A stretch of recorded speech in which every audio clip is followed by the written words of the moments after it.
Is Evie having an Omnipod or a pump? Evie will get her own pump at some point. Or she'll do that, you going on yours from there. And if need be... Okay. Oh, I think he's just going to come over here. Okay. Let me show it. You can just have it open on your phone, can't you? And yeah, okay. We'll just do that. Thank you, Ellie. So, guys, we're doing Ask the Dad Live. Me and Jess will still be here, but the men are taking over a little bit as well. It's so weird because the Dexcom follow notifications popping up on my phone at the minute saying no more data because we're in warm-up, but it's weird seeing that because we haven't had that since before Paisley had a pump. I know, it's strange, isn't it? How long did you wait before being put on a pump? Paisley got diagnosed the 1st of December and she got the pump around the end of March. So how many? About 3 months, roughly. G6. Parker's on the G6 as well, isn't he, Jess? Yes. He is.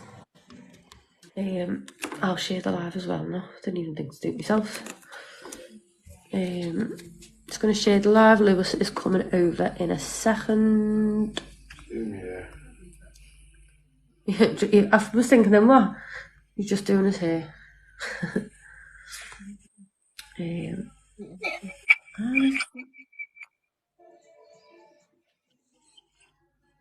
Let's share this out. So there's a follow-up that me and Curtis can see. So we can see Parker's Dexcom readings even though we don't have the phone with us. Ask Dad Live. There we go. Cozy had G7 was put on the G6 as a trial. That's weird being the opposite way round, isn't it? Yeah. So, where's it gone? Laura C has just said Cozy has the G7 but was put on the G6 as a trial. It's usually the other way around, isn't it? Yeah, so I thought. Yeah, true. Come on then, Lou. You could be doing a G6 to put on a pump. Oh yeah, that's a point, maybe.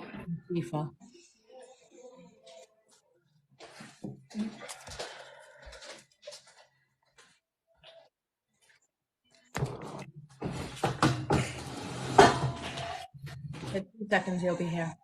I'm next to you, know I. Yep, you gotta come on this camera today.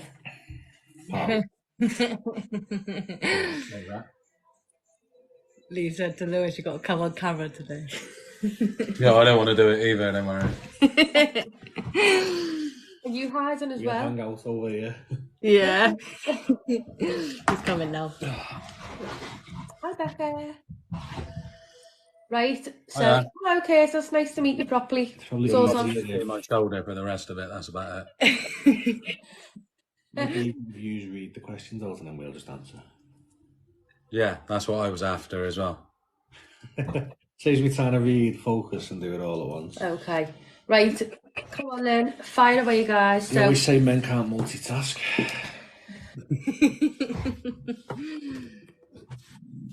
Well, Paisley and Evie are their dad's double. How many people have actually seen Lewis? I have. Many too. How many people have seen Curtis? Not many people. Not many. My hand, maybe, that's about it. Know what the right side of your face looks like anyway. Would you say that Parker looks like? Should we meet in the middle and half and half? Let's try and that's me and you, Jess. Yeah, half and half. I need to give that. What do you think? Who do you think Parker looks like, me or Curtis? I can't tell because I can't see Curtis properly. There you go. That's where you get him. Definitely got Curtis's eyes. Yeah, I'd say Curtis. There's Paisley's arm. He's got my coloured eyes, but he's got Curtis's sort of like shape of eyes. Yeah, I'd definitely say Curtis. Oh, got me back. Oh. The old man farting again. Oh, sure, I'm going to kill you again. Where the girls? The girls are in bed. Right, so it's Ask the Dad Live now. So me and Jess will read the questions out to them, and you can just fire your questions at them. Be nice. We'll be honest though, I'll be honest. Just, yeah, we'll see. Is Evie on a pump waiting list? Well, she will be on the list anyway, won't she? But it's going to be several months until we find out about that. Unless Kath works magically.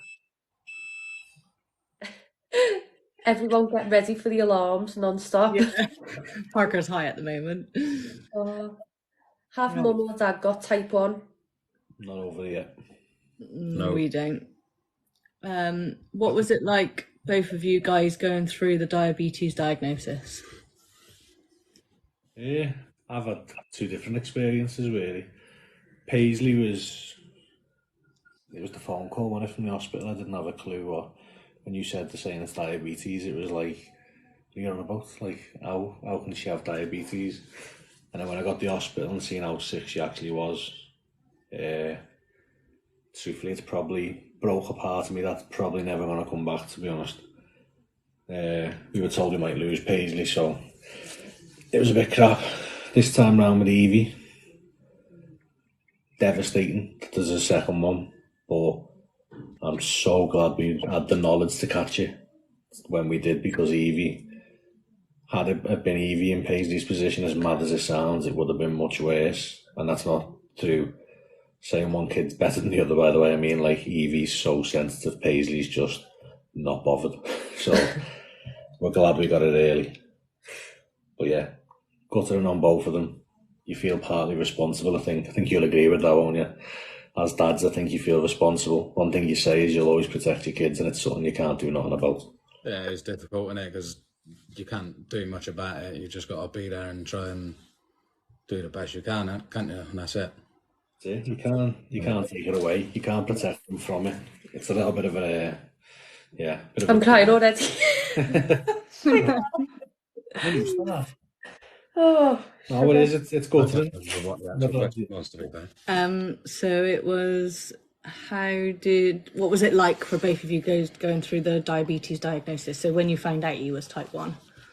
I know, I was already quite used to it because my old man had it growing up. And then your brother. So yeah, and my brother got it a couple of years ago. So it's already in the family, so I was already like quite used to it. But obviously it's completely different in a child. I think even if you were used to it though, I think with it being yours, it's going to be a massive shock, isn't it? Yeah. I think that's the thing, is because I grew up with it and it just seemed like it was just part of it. I thought I was ready for it. But then when we were in hospital and they were telling us all about it, I just said to the doctors and the nurses, I just said, assume that I ain't got a clue about it, because in a baby and like a toddler is completely different. So yeah, I just said, like, act as if I don't know anything about it, and then we'll just go from there. Just start from scratch, essentially. We were completely blind, so we'd never actually heard of type 1. Like, we didn't realise he was like different types, did we? No, but it's mad, because when eventually we started getting our heads around it, I realised the lad I used to play football with was type 1, but I knew nothing about it. The only thing I ever remember was he took a funny turn when we were kids at some festival thing in Spee, and I got told I had to run to his house around the corner, because I was the quickest, I wasn't big then. I had to run to his house around the corner for a Mars bar and a Lucozade. That's all I ever knew about it. Yeah. Yeah, the amount of times you knew your dad was going into a hypo. Yeah, but obviously you can't. I don't think you can't really tell, as like with kids at the moment, they haven't really got their triggers. But like when it was my old man, I could tell, because obviously I'd been with it for so long. Like, he had it when he was a kid, so I've grown up for it like all my life. Do you reckon that hindered you though, or helped you? I didn't really allow it to get involved in Parker's diagnosis. Like, because they were asking at the hospital, they were saying like, oh, does anyone have it in your family? And they were like, oh, Curtis, your dad's got it, hasn't he? And I said, yeah, but don't base that on the fact that I know what I'm doing, because he was a fully grown adult and I know him having it, because obviously he's had it his whole life. So for me, I said, just start from the beginning, teach me as if you're teaching like Jess or anyone else that doesn't have a clue about it, and just go from there, because I didn't want them to think that I knew about it, send me away, and then me be like, actually, I don't know about it in a child. I only know about it in an adult, and I can spot my dad's like little triggers and things like that. But I wouldn't be able to spot Parker's, or same with you guys, because they haven't really got them at the moment. Yeah. And also, a lot of them is like they get tired, but kids are always tired anyway, or they're always clumsy, and so you can't spot it. Yeah, I think that's the mad sign. Like, obviously, both of these pages raise awareness, but them 4Ts in kids, so common. Kids get thirsty, they drink loads. Kids get tired, they can just crash down. Thinness can happen on a growth spurt. Yeah. Toilet can happen. I think it's hard to it is hard to look out for them. But when it comes to when Paisley was diagnosed, we were in hospital for several, well, say it was COVID, so it was literally one person was allowed in the room. And I'm not just saying this, but I didn't leave that bed. So even in the hall, there was a canteen, the nurses kept saying, there's cups of tea, you can go and get a cup of tea out there. And I just remember thinking, if she comes down properly, she's not going to be scared with me not there. So I literally stayed at a bed, and I think it was nearly 3 days until I ate, wasn't it? Yeah. And then at the time, Lee's dad was working in the hospital and he brought a breakfast in. And I just remember being like Nunu off Teletubbies. I just inhaled it. I was just like, whoa. Because I wouldn't, I wouldn't leave aside. And I didn't want to. Because I think a lot of that come down to guilt as well. Because I'll be honest, when the doctors were telling us, oh, it's just viral, you're being paranoid. In my head, I'm being paranoid. And then when we said, sweating through our nappies, changing nappies, I'm thinking, oh, buying the wrong stuff here. I was that trusted in a community doctor, thinking, well, they know that I felt like I made mistakes that put her at risk. So when eventually Lee took her in, and obviously it was lucky that she was in the hospital, because if Lee wasn't in the hospital at the time she was, Paisley probably wouldn't be here. So it was mum's instinct that got her there, and part of me thinks, well, why did I listen to that doctor? We'd have had her there earlier. So I think that guilt made me stay there with her. But I said similar stuff, to be fair, because we had really warm weather when Parker was diagnosed, and it was really, really hot, and he was drinking loads, and I was like, well, that's what comes with kids running around and being in hot weather. It would be the same for anyone. If you're running around and you're getting thirsty, obviously you drink. And then he was like you said, he was wetting through, and I thought, well, obviously if he's drinking that much in the day, and he's going to continue through the night because it's still a bit hot in the evenings and all that, then obviously that's what he's going to do. And then it wasn't till that you got quite annoyed with it, didn't you? No, my mum had him. Him wetting through, it was getting quite annoying. Yeah. And then we thought, oh, do you know what, wetting through, because we were changing his sheets every day. Sorry. we were changing comments. I'm going to screen record it. No, we were changing his sheets every day, and we it's getting really annoying. So for some reason, we just thought, oh, we'll double nappy him, because we didn't think of anything other than that it was hot or anything like that. And then that was going through, and then Jess thought, oh, do you know what, that's a bit weird. And then her mum had him, and then my auntie had him, and said, he is getting through a lot of water, mind. Yeah. And he's not really doing anything, and then. You took him up, wasn't himself, yeah, and then you took him up, and then obviously then he got diagnosed. But it's mad, because even though we kind of know the symptoms and the signs and stuff, I feel like we were lucky to catch it with Evie, and that's only because the weather was roasting and she was drinking loads. And I look back now and I'm like, well, yeah, she was drinking loads, but she was active. Exactly, same thing. That, and then she was still eating, but then in our heads, it's what I think people don't realise is, as a parent, if you're with your kid every day, you don't notice that weight loss. Not as quick as other people might. So thank you, Kaz. In my head, me and Lee were stood there and we're going, do you think she's lost weight? And then we're both going, well, she's gone taller. And then you start doubting yourself then, and you're thinking, well, has she? But then when they're diagnosed, I know it's easy for everyone to do, and you probably had the exact same thing. Everyone becomes the expert and already knew. Everyone around you, knew it was going to be that. I could see the weight loss, and you're thinking, why didn't you say it then? We with them every day. Whatever you see it, don't you? Yeah. It's different if you haven't seen someone for a couple of weeks. Yeah. You might go, oh, yeah, you've lost weight there, or, you're looking good. If you're with someone every day, you don't notice it. No, absolutely. We didn't notice until we looked back in pictures of Parker and we're like, okay, yeah, he definitely did lose weight. Yeah. So that's like the one thing that we noticed. But seeing him every day, we just didn't notice. It was, see, really, we haven't, even now, I wouldn't say we've noticed it with Evie, but with Paisley, see, it went on for quite a while with Paisley with the doctors. Like, I'm not, I wouldn't say I'm proud of it, but I'm barred from that doctors, technically, because the mess ups. But we listened to them and we trusted them. And then it was when you changed Paisley one night, wasn't it? It was like, just before we went to the hospital, it was that The night. night before, wasn't it? It was like, she lost a lot of weight here. I felt sick. Yeah, you went into like a panic mode, didn't you? And Yeah. it was like, but she's growing, because in the back of your head you've got that doctor, it's a growth spurt, you're paranoid. We were told we were paranoid. And like, had we have listened to that and said we was paranoid and we didn't take her to the hospital, we wouldn't have this page to raise awareness for Abinia. I honestly thought it was going to be cancer because of the weight loss and stuff like that. It was scary seeing that much weight lost. There was a question from before. It says, how long were they in hospital for?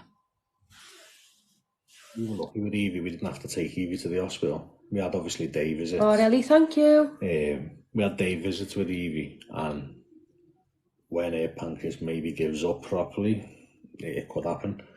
But with Paisley, it was... She was diagnosed on the 1st and we got her out on her birthday. It was just the 4th, but in the No, night it time. was before the first we went in, no. It was the doctor's first, wasn't it? Do you know what, though, it's mad, because that seems like a lot longer than 4 nights. It's because you didn't sleep, you didn't leave her side, so it's gonna seem like a lot longer for you. But we took her in on the 1st of December, and then she got diagnosed that day, and then obviously it was a birthday on the 4th, her birthday was on the Friday, and we managed to get her out because we'd done all the training and stuff, didn't we? Yeah. And we got her home in the evening of her birthday to try and give her a bit of a birthday, didn't we? Yeah, it's like... Thank you, Ellie.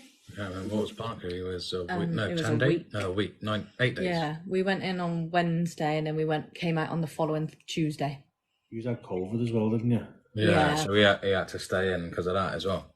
Yeah, we had to stay in because of COVID, and then also because it was the weekend and the diabetes team Yeah, didn't the work doctors go on over. a Friday, don't they? Yeah, they don't work over the weekend, and we didn't have all the training, so we had to stay in over the weekend. But we couldn't go on the hypo. We couldn't leave the hospital until we had the hypo treatment training. So we were allowed to go out on the weekend, but we had to literally go from our room, basically literally out to the outside, didn't we? We weren't allowed in the hospital. Yeah, no, yeah. So because he had COVID, they said he couldn't use the lifts. Yeah. What was your thoughts on COVID? Did it worry you? Yeah, we couldn't. Yeah. No, not really. Well, when he had it. What was that? What, when Parker had it, do you mean? Yeah, like, obviously, a lot of people didn't believe in COVID as bad as it was. But obviously, if you're in the hospital and he's battling type 1, was it twice as much to think like? It wasn't really, because you went in at like 10 o'clock in the morning, didn't you? Yeah. Into the hospital. And I got there, because I was working, I got there about 8 or 9 o'clock in the evening. And then about 10 o'clock, they said, oh, we got a bed for you. And you're like, right, okay, sound. And then they were like, oh, have you had a COVID test done? Like, no. You're like, no. Well, I haven't since I've been here. I said, Jess, have you had one? Have they done one for him at all? Like, no. And then they done one, and then it came back positive for him. And I was like, they've been here like 12 hours already. How have you not done one if he's just been sat around the waiting room? And then, what was it? It took another 4 hours, didn't it? Yeah, 3 o'clock in the morning, we managed to get a room because they had to get one like isolated from us. But he didn't show any symptoms or anything like that. Like, to be fair, even with his diabetes and all that, like when he first went in, he was just running around the place like a loony.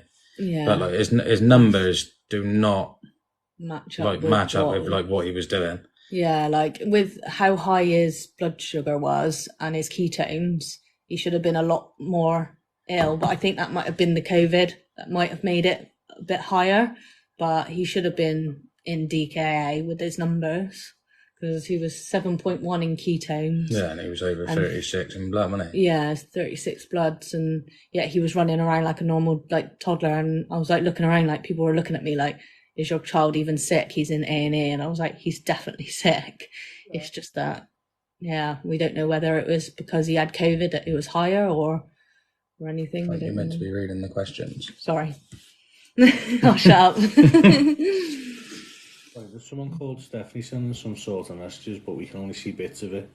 I think it's a comment back to that video. I think that's what it is popping up at the top. Ah, okay. I was going to say she can message my page and we'll reply on that.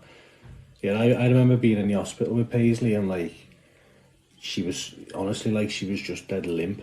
Like she wouldn't really move. She got really worse that day, didn't she? Like her voice, she was trying to talk to me and she just sounded so weak. Like it was horrible.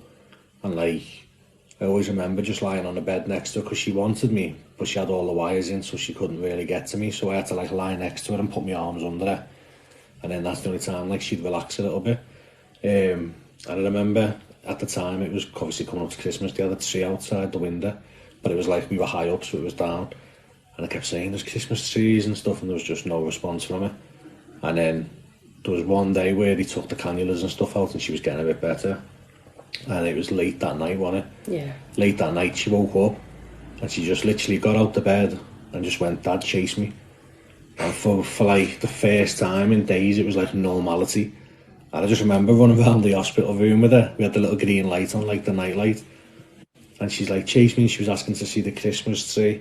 And it was lucky it was dark because I was in bits, mate. I was just sobbing because like she's gone from being told she might not make it to lying there practically lifeless to running around shouting, "Dad, chase me." And it was just like, I don't know, that moment was like, this is going to be all right. You got it on video, didn't you? Because you sent it to me because I was at home with the other two. Yeah. And you can hear your voice and the relief and everything, can't you? It's I think that's where Death is a bit right there as well. I think that's where the numbers, like for Parker, went so high because of COVID, because his numbers were terrible. Like he potentially should have been how Paisley was, but he based on them numbers, yeah.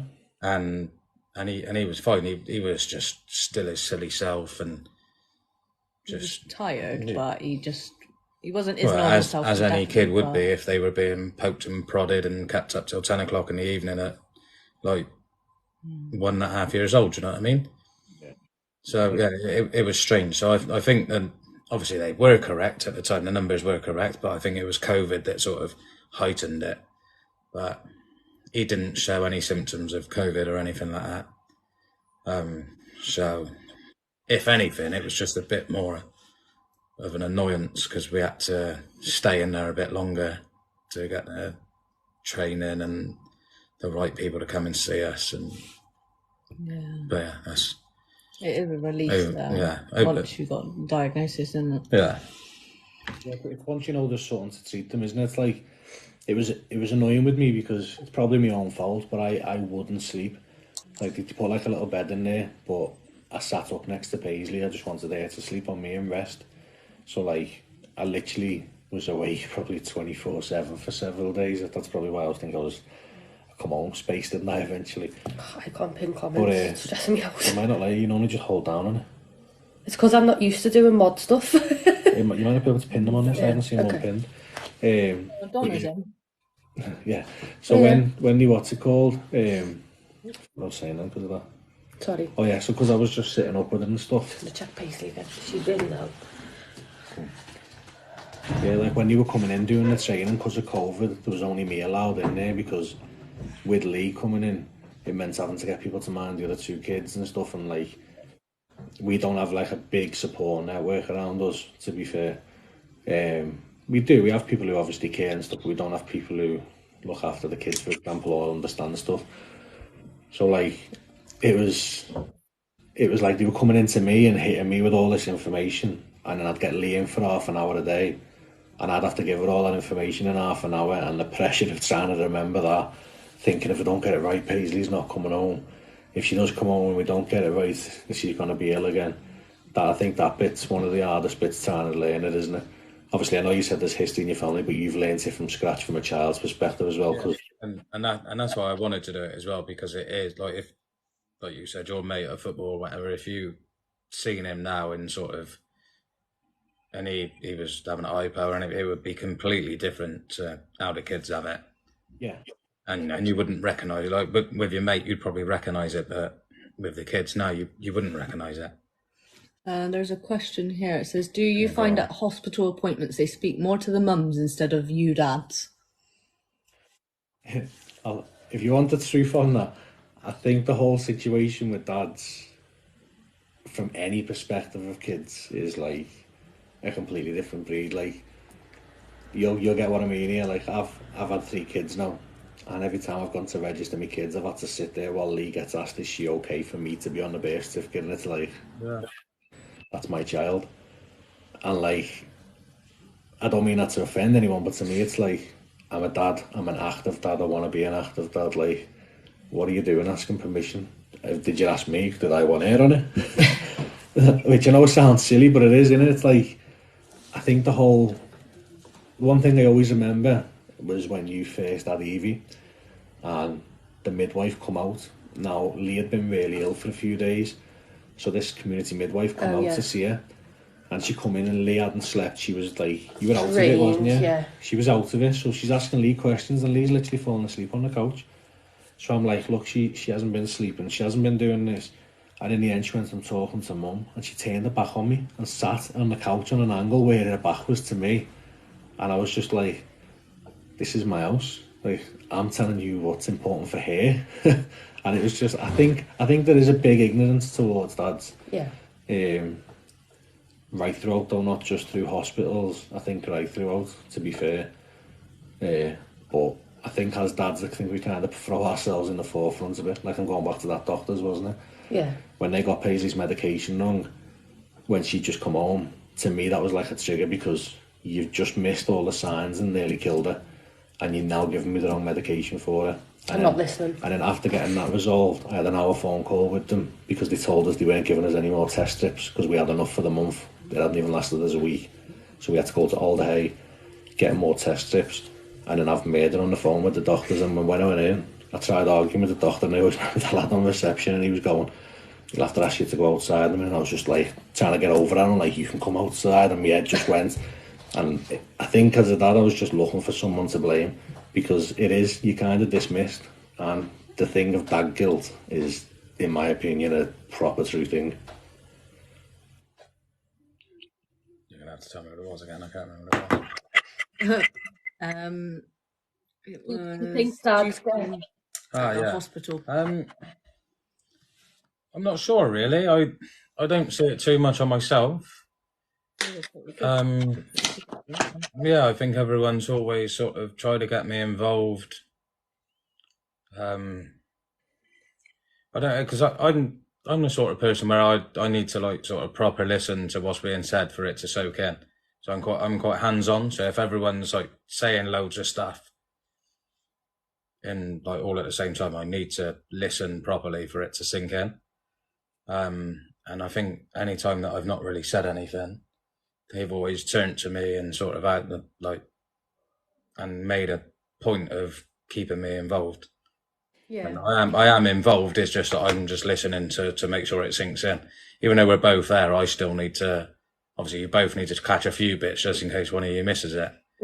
Yeah, that's why at the hospital appointments we go together, and I'm usually the one watching Parker so that Curtis can listen, because he'll probably listen more than I will, because I get quite distracted with Parker. I think that's where we're lucky with the team that Paisley and Evie have got now. I think we're very fortunate with them, especially the nurse Kath, isn't it?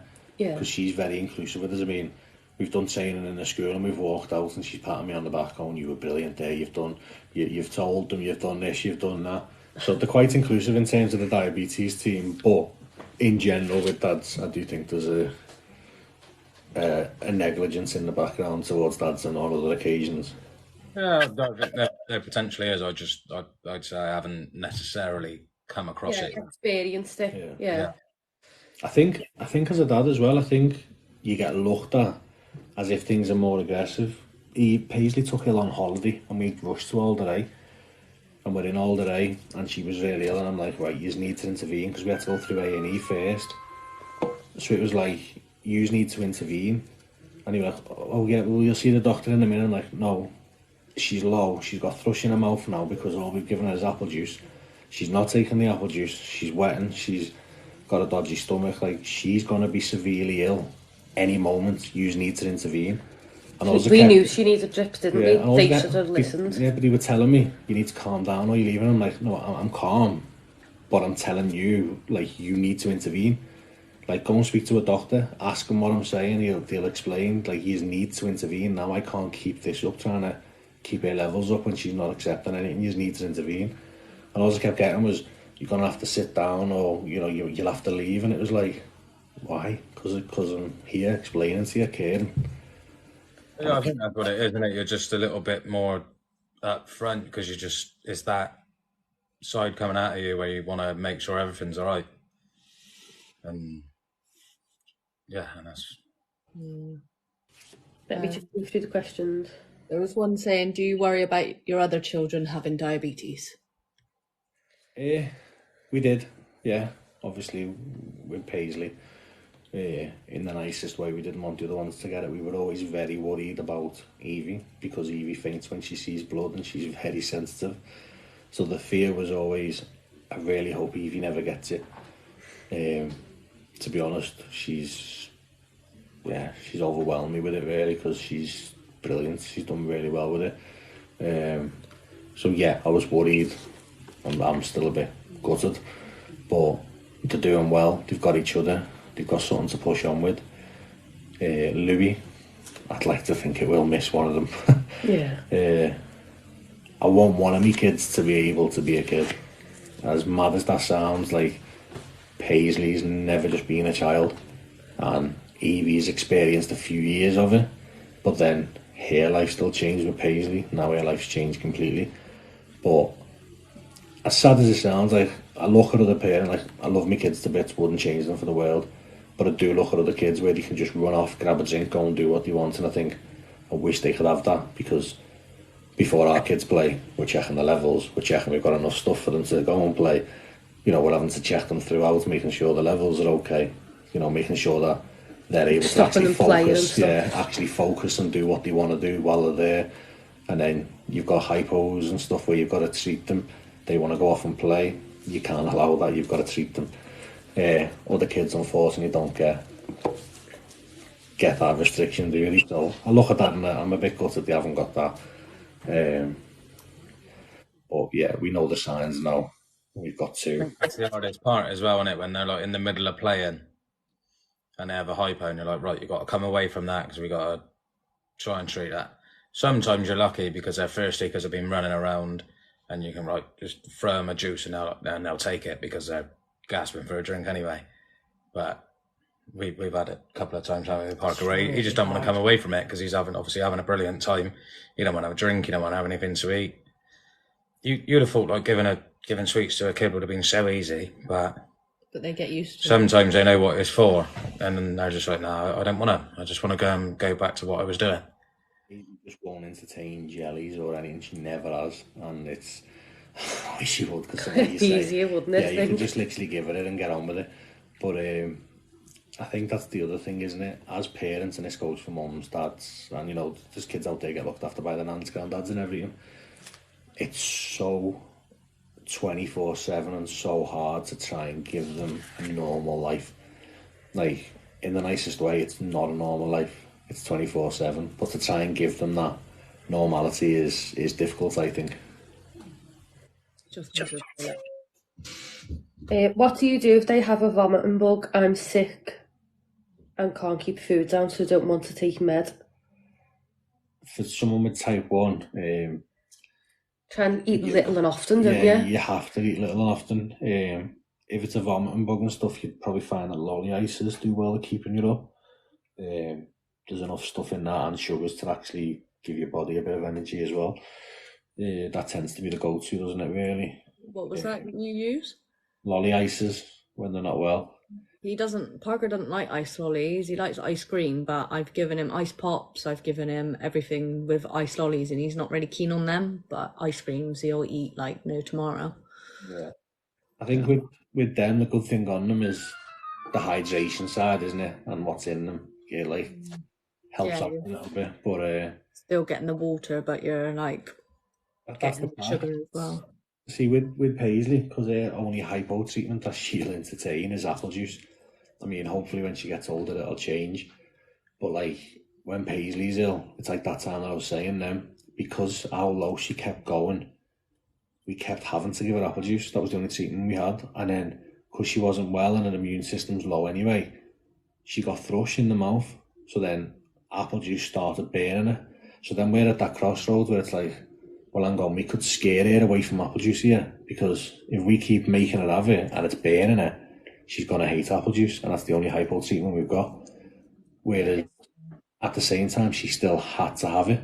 So like that's what we were asking for intervention with stuff. So I think every child's different based on what they like, and it's hard trying to find it as well, what works, because when you find something that works, it's a relief, but then that might not work the next day. And that's the absolute pain in the backside of it. Yeah, because we started Parker on Haribo's, but then he just wouldn't want them because he was getting them all the time. But his go-to is Haribo's apple juice and orange juice. So we usually go for those sort of... Yeah, he's pretty good, isn't he? Yeah, he will sort of go... So we mix them up a little bit, his little hypos, just so that he's not having the same ones all the time, that he gets bored. But it's really hard to explain, like, about when Paisley was first diagnosed, asking a 2-year-old to like drink apple juice, and they don't understand. They don't know why they have to have apple juice at like 3 o'clock in the morning, or when he was on injections having to have the biscuit after, he was thinking, oh, midnight snack, what's going on here? And he wouldn't want it. So back to you now, you're here. Yeah, no, he never used to want the carb. Well, not never, but very rarely did he want the carb when we were injecting him after. Yeah. And then obviously then you just get it going right up and then just coming back down. I think leveling it out, and we spent a couple of weeks, didn't we, just trying to sort that out, just night after night of him going low on having an hypo in the morning, or early hours of the morning, giving him his juice. He might have a bit of the biscuit, and he's just like, oh, here we go. I'm going to hour or two and we're going to be back up again. I'd say you feel like it's an ever-winning battle. I mean, to be honest, we're quite lucky with Evie. Evie will eat anything. Like, she is a proper gunner. Like, she'll eat anything. She'll drink anything. We're all right with her with treatments. It's just Paisley with the apple juice. But even that, like you say, early hours in the morning, you're waking them up, but then it goes from worrying about the levels, as silly as it sounds, to then worrying about the teeth. Like, it's going to start rotting the teeth having that of a late of a night. It's going to start causing acid. It's going to start causing problems like that, and it just becomes like this spiral of things that you have to worry about. You're not just worrying about the treatment of the hypo, even though that's your first one. You then worry about the knock-on effects of everything else. It's literally 24/7. Yeah, it is. Because we thought about the teeth and all that, didn't we? And then it was just at the same. There's nothing you can do. Like, physically, there's nothing you can do. Like, they have to have it. We've started trying to get Paisley to rinse her mouth out, like water or something, after she's had juice. And the dentist put an extra coating on, like an enamel coating, when we went there a couple of weeks ago, which is good, because it just helps protect them a little bit, because, you know, obviously fruit juice is very, very acidic, isn't it? And that's where it's good with Evie. She, like I say, she'll eat anything, jellies, anything, whereas Paisley, she's very fussy on textures. So like jellies, even like we tried it with the little lift shots, which are like fruity, thinking maybe she'll just have a little bit of that, because you only need a little bit. And honest to God, you'd think that we'd tortured her for an hour. Like, yeah, I think more of it ended up all around the spat everywhere. It just wasn't happening. But yeah, we've tried everything with Paisley, haven't we? And it's literally just apple juice. That's it. That's all we've got for a while. Yeah. Yeah. It is hard though, isn't it? Just to try and get them to eat it and things like that. Well, do you remember the shortage during COVID of apple juice? Oh, God, yeah. That was awful, that wasn't it? We were travelling we travelled outside Liverpool and everything. Honestly, we had an SOS on Facebook. Anyone on Facebook sees apple juice in a shop, get them, and we'll send the money. Aldi, Tesco, Sainsbury's, Lidl, Costco, nowhere had apple juice, and like that was Paisley's only treatment. It was a nightmare, wasn't it? It was weird, that wasn't it? Yeah. No, we weren't doing it through lockdown, were we? No. So yeah, we were pregnant. So I was pregnant, so I didn't know. I I didn't think really. that's weird. I'll find out now if I am a little bit tapped up here because there's another man here. So when it comes to little things, I overthink every scenario, mate. So like knowing all that was happening with Ukraine and like, oh, there might be a war with the UK, I started getting paranoid then because I'm thinking, That's me. what's going to happen with the insulin? Like, insulin's going to run out, what do I do? I started taking a list of who had yellow bins around the area, so I knew who to go to if anything happened to get insulin. I didn't think that far ahead. No. I do. I think that's one of my issues, I think. First thing I thought was, I ain't capable for it if they come knocking on my door. I didn't think about anything else. There was a question saying, why do they need a biscuit after an injection? So when it was hypo treatment, when we had to do it,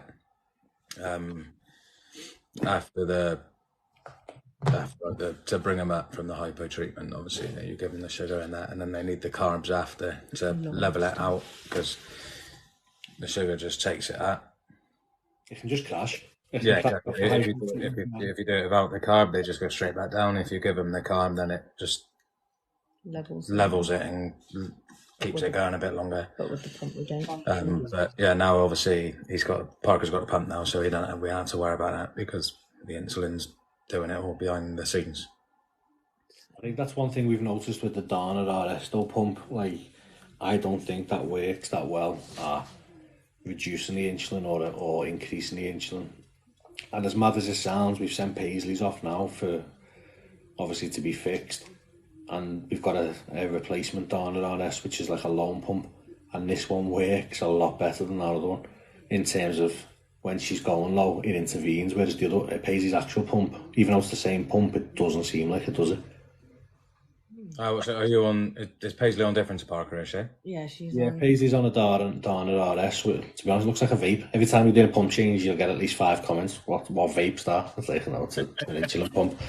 But closed loop, like the one that Parker's going to be going on to. Right, on the okay. Pop 5. Yeah. So it's connected to Dexcom. So. I'll look at the questions at the same time. Yeah, there's quite a lot of comments, but I'm trying to find some questions. Someone's asking what pump Parker's on because someone wants the Omnipod 5. Yeah, so what's he on the Omnipod Dash, isn't he? Yeah. At the moment, we're going on to the Omnipod 5 soon, hopefully.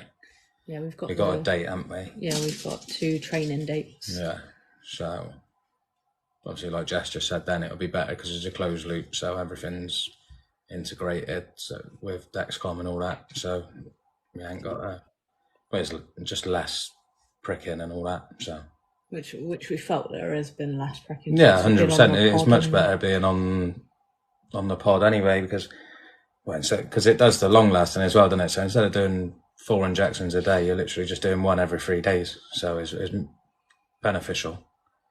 See, it's like Paisley's pump, obviously, it's tubed, it's a wire. Now, we get problems now and again where we'll get air bubbles. Obviously, as you know, heat can affect the insulin. Yeah. How much it works. So we're quite lucky in terms of we can take that off and rectify it. So like how could you tell if you had like an air bubble or a blockage? How would you know? Would you have to just take that off and change it? Yeah, I don't know. That's a good one, to be fair. So there's an alarm on it for some things. So I think if there's a blockage, because there's 2, it was 2 or 3. Jess will know, definitely. There's over 2 or 3 tubes that go through. So obviously, is that right, Jess? It is, right, isn't it? What? Lewis was just saying then, so if there's a blockage in it, wouldn't there 2 or 3 that it comes through? Is that what a woman said? What do you mean? For the pump? Yeah, I'm a bit confused. So for the insulin's come through not on the pump. Yeah. She said if there was a blockage, there was either, was it 2 or 3? 2 or 3 or something like that. Yeah. Well, I don't know the exact number. 3 holes. No, there you go. Thank you very much. Yeah, there's 3 holes, so then there's obviously the 2 that it can still go through. But it would providing, but it sounds an alarm, doesn't it? Yeah. Yeah, it's really, really loud. It screams. Yeah, so you caught me off guard there. I hadn't done my research beforehand. That's a good point. That I think. I mean, don't get me wrong. What Lee and Jess do is amazing on these pages. Like, I love how much awareness has been spread, and literally, it's saving lives. But I would say, and you probably agree with me, I don't like being on camera. I don't like being on. So That's literally why you've Yeah. anyone's only just seen my face now.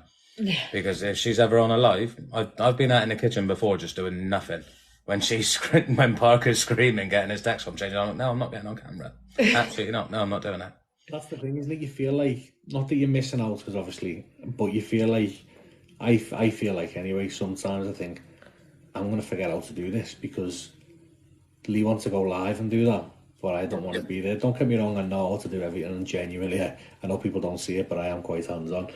But when they're doing the lives with the pump changes and that all the time, I think, I'm going to have to do one soon without the live where I'm doing it, just to keep me fresh. No, I just done it recently. I done it this weekend. I done both. Done a video instead, didn't we? Yeah, and we just done a video because I Yeah, don't like videos, to be fair. I'd rather just do it myself and then just let You're just gonna have Jess to do her thing. ring Lewis when we're on live Yeah. next. But Talk about Liverpool. but no, I'd rather just do it.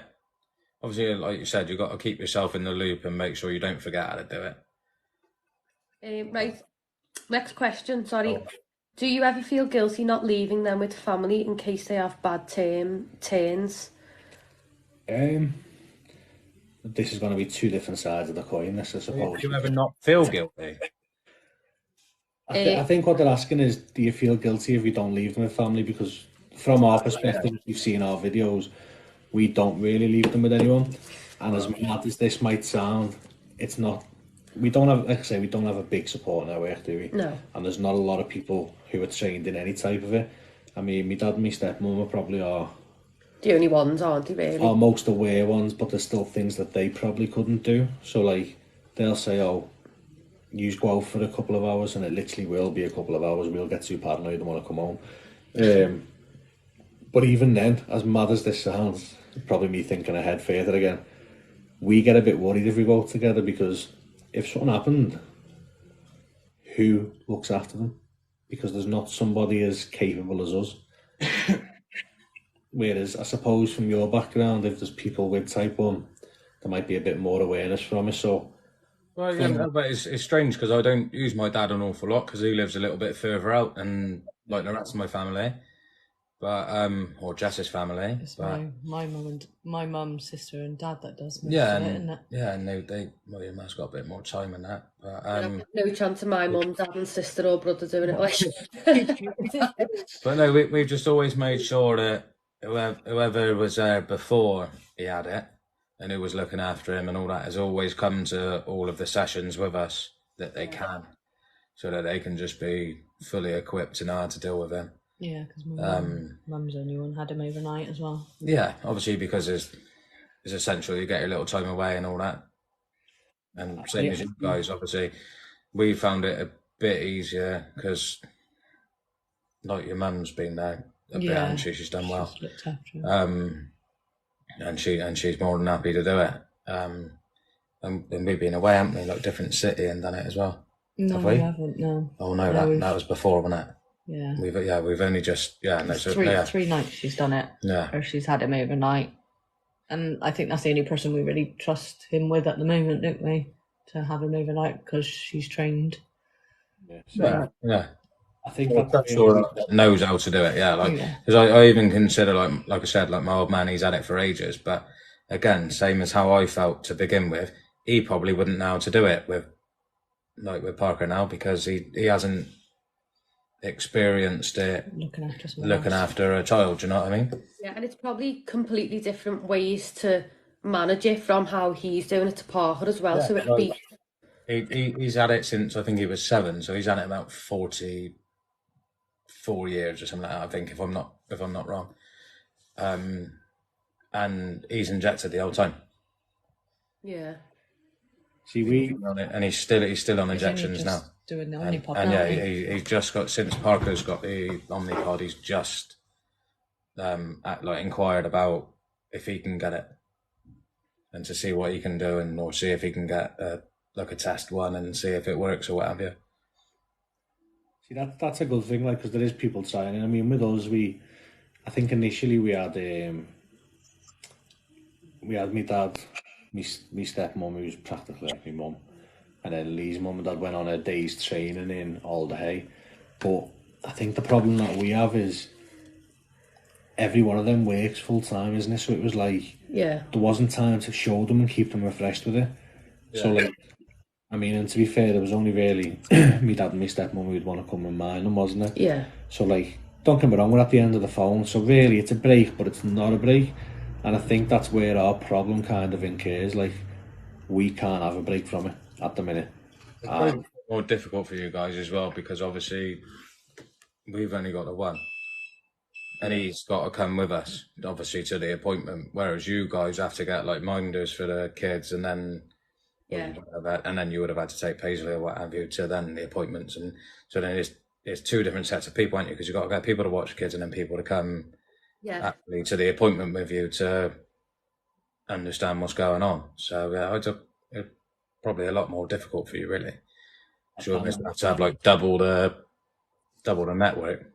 What did he say? Said that damn milkman. There's one that says, do you find it difficult when you get invited to parties, can't have a lot of the food there? Can have any food. Can have any food. Any food. I think we're all in the same boat when we say this.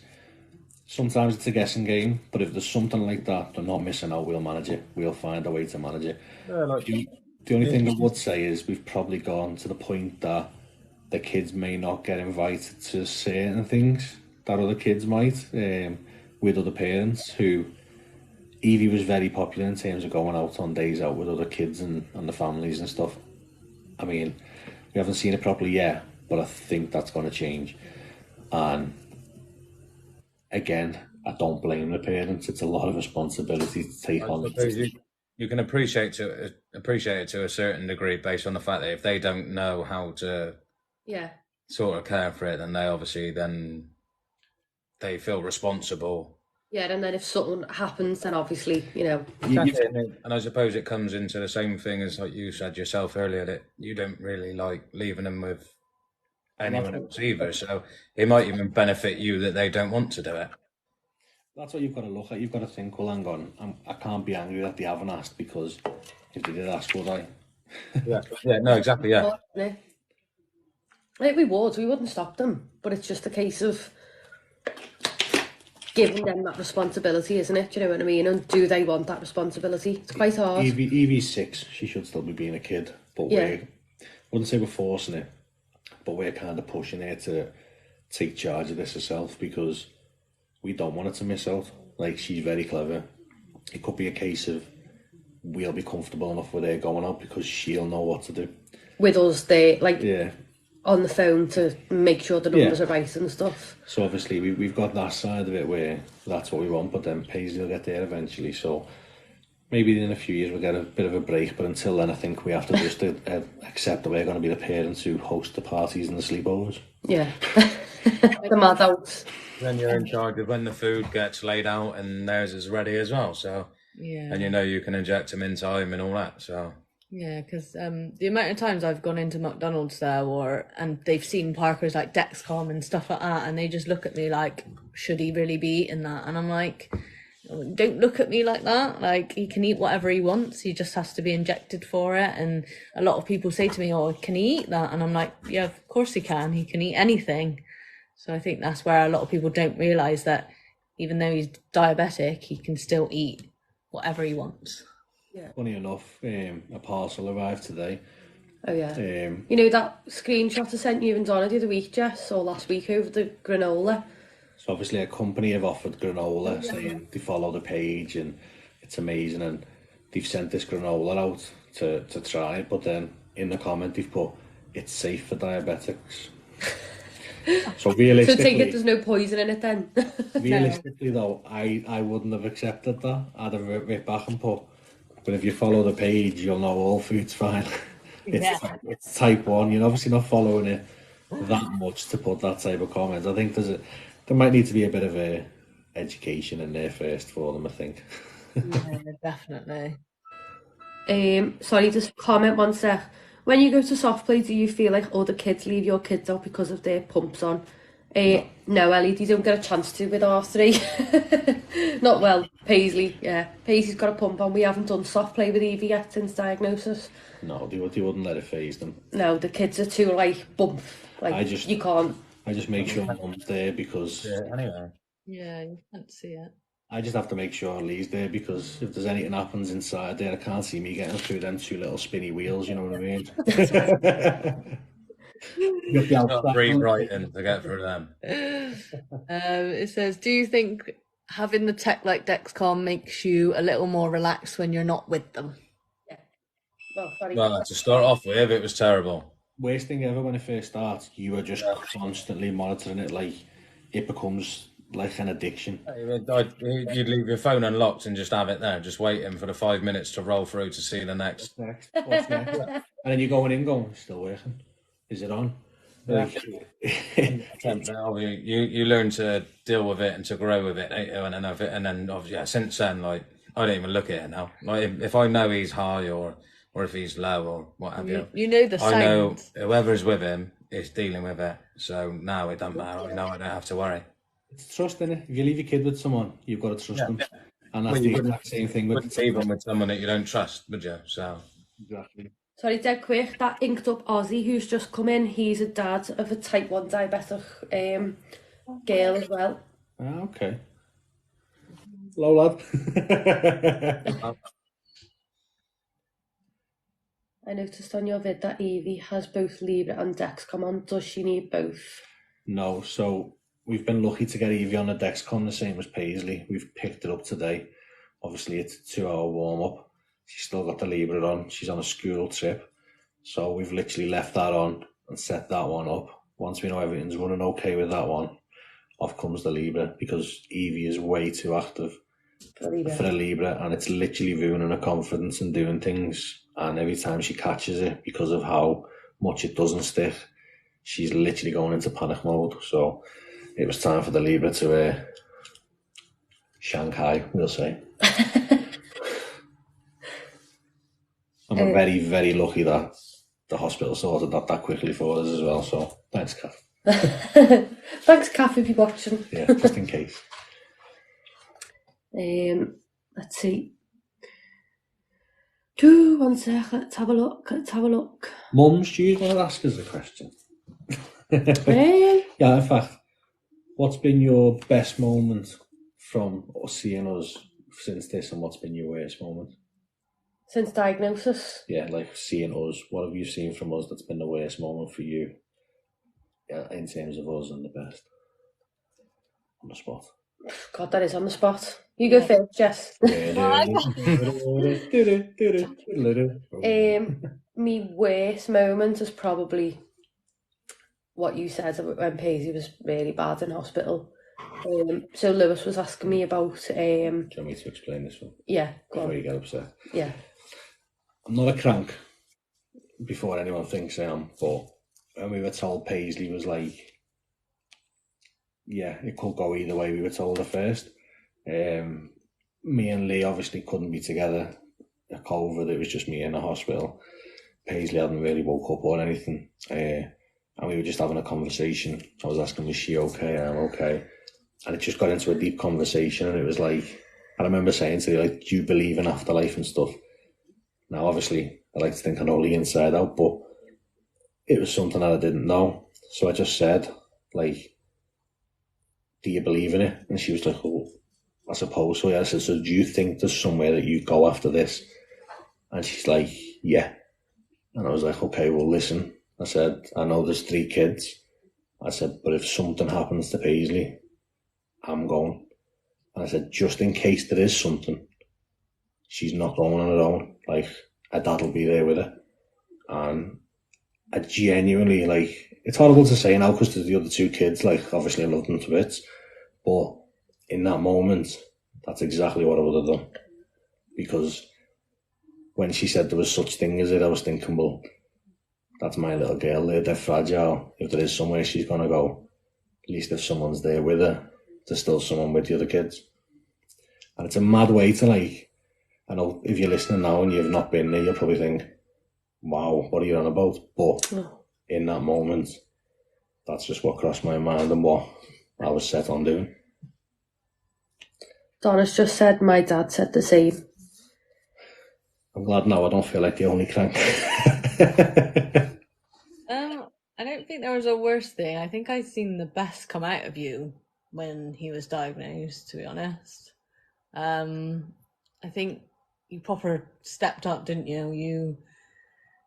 It was Had to, I guess. Yeah, it was he literally, like, as soon as I think the first part was like, because I kept saying, going on about it, that there was something not right with him, you kept saying, no, it's definitely just the that it's hot, that he's just drinking a lot.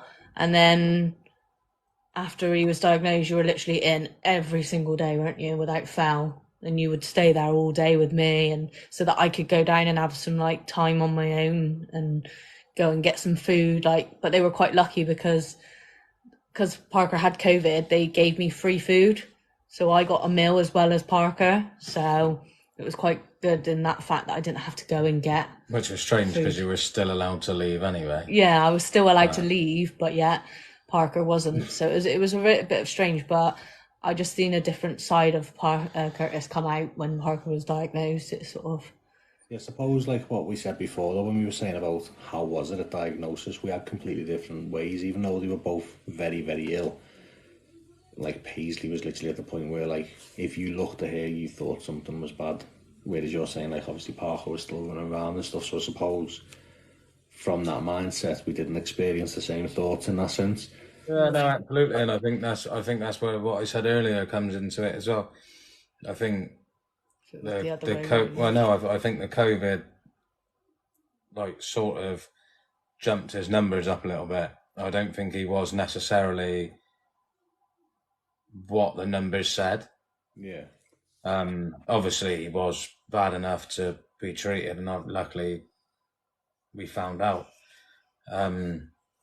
But I don't think it was ever as bad as essentially what the numbers read. I think but they did say that as well, didn't they? They did say that the COVID potentially could be pushing the numbers up. So, and it did say on his. But that's when they gave us that little glimmer of hope, which I hated, to be fair, because I sort of it was even while we were at hospital. They said sort of came to the conclusion that he had it, and I was like, right, okay, fine, that's fine, we'll deal with it, we'll get over it, and we'll get through it as a family, blah, blah, blah, whatever. And they were like, but it might be the COVID sort of fudging the numbers. You've had that. No, don't say that now. We've sort of just got into the idea of he's going to have it and we're going to get through it. Yeah. Don't give us all that information saying that we're going to have to do this, this and that, and now then say there is a potential that and this was all sort of in the waiting room while we're waiting for his room. We didn't get his results for until probably the last day, didn't we? Well, yeah, to say that he definitely was type 1. So it was 7 or 8 days when it took to actually completely get it back. Tell us, yeah, exactly, that he was type 1. So we kind of, with Paisley, we had no choice. We were in the deep end. She was ill. We had to learn. We had to deal with it. It was heartbreaking, but you had to focus. So, I think the trauma just never went away from that. Yeah. But with Evie, from my perspective, when we done that first test, which obviously when she was shaky, it was low, and then you're looking online, you're thinking, well, that can happen in kids. That so maybe we'll just see. And then later on, the levels were stable, and it was right, glad that's gone now. At least that's out the window. Yeah. And then we done them in the night, and he were a little bit higher, and it was okay, now I've been kicked back down a little bit here. And then I remember we brought her down to check her, and you were finger pricking her, wasn't you? Yeah. And I just remember when you turned the screen to me, and it was that the 16 or the 19? I think that was the 19 one. Yeah, when Lee turned the screen to me and I seen the numbers, I seen Evie looking at me for reassurance, because she is she's a daddy's girl. Yeah, they both are, aren't they? So she's looked at me for reassurance, so I just remember smiling at her, and the second she looked at her mum, my eyes just went boom. You had to go out the room, I just had didn't to you? march out into the back garden, because it was not this again. But not just that, like Paisley's just, honestly, you've seen her, you just follow her. She doesn't care. She's just so out there. She's just dead tough. There's no messing. Evie was so sensitive. She broke down as well, didn't she? Yeah. So I was like... So once she was crying, I had to come back in then, but... It was hard, yeah. I wasn't kind of past it. I had to try and, like, not cry in front of Evie to let her know that it was going to be okay, and that was the hardest part, because it was just like, we don't let them see that negative, like... The negative side of it, do we? Like, we haven't done with Paisley and we won't do it with Evie, but it was so hard. And Jess, I was messaging you and Donna non-stop over it, wasn't I? I think that's the mad thing as well, like, no matter how much, we raise awareness, we've researched everything you can possibly research. In them moments of Evie, we had no clue. Yeah. Like, nothing was in here, nothing was there to go, it is, it isn't. It was just like, hang on, what's this, what's that? It just become like a proper brain frog. And like, we just... Brain frog? Yeah, we just literally couldn't get our heads around it. And it was just a case of, we had to then start asking everyone else. And then you just doubting everything, aren't you? And then you done a phone call to me to tell me it was confirmed, didn't you? Yeah, I'd gone to the shop, hadn't I? And then I'd got the call and... Done it by phone. I had to get back in the car. I broke down in the car. I was sitting there thinking I can't drive. Like, I was just devastated. It was just like... But the thing is, like, how many people are in here? 92. So I'm assuming these are all followers. Like, this community on TikTok has got so many toxic things that happen on this app, and so many negative things. But this community that's been created for the girls and then yourselves, like, you have genuinely give these kids a platform to go on and think it's all okay and just smash life. Yeah. Like, it's not just us, it genuinely is everybody that's there, liking, commenting, supporting. Yeah. Like, you just give them a platform, and like, that's for life, that. And, you know, as parents, I think we'd all say thank you for that, wouldn't we? Yeah, it is brilliant, definitely. Yeah, we was. Exactly that, Roxy. It was like, how is this happening again? Well, we researched, didn't we? There's nobody in our families. Well, you say there's nobody. Someone could have passed away in your family, and they might not have triggered in them yet. So you just don't know, do you? That's the mad thing about it. Yeah. They said, sorry to interrupt, but does the Dexcom alarm for low and high? If so, are they different sounds? And then we've got, what does the Dexcom do as well? Dexcom's the CGM. It monitors the bloods. With us, obviously it does a reading every 5 minutes through the app. We have a set. Obviously, you can make your own numbers that you want to set it on. You can get a low alarm, and then you can get an urgent low, which is different to the highs. But that does update every 5 minutes, so you kind of get told in advance depending on how you set the alarm, so you can intervene. And obviously, at the kids' age, where the hormones and everything are changing and growing, it's so hard to have a consistent level. So intervening as quick as you can is vital, because long term, not necessarily abuse of the levels, but long term erratic levels will just start causing complications. But as parents, it'll, I think you'll agree, at their age growing up, it's literally like, it's like having about 5 different balloons stood in a room and you're trying to keep every single one of them off the floor. Yeah. It's the best way to describe it.